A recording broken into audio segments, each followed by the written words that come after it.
maisha. Ndugu yangu, hebu simama hapa kwanza. Hata sitaki salamu zako mpumbavu wewe. Sitaki salamu zako. Salamu hawanuni bwana.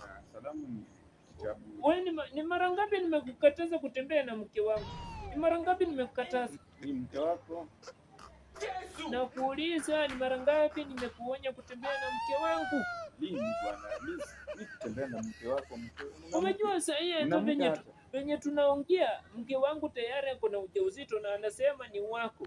Sasa mimi nataka uniambie ni mara ngapi nimekuonya kutembea na mke wangu? Endo ambie mke wako kuelezea mali ambapo alitoa hiyo mimba. Mwangalie na masikio kama yasiafu. Sio maana kutukana, si ndio?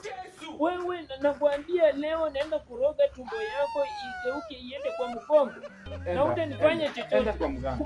Pumbavu zako.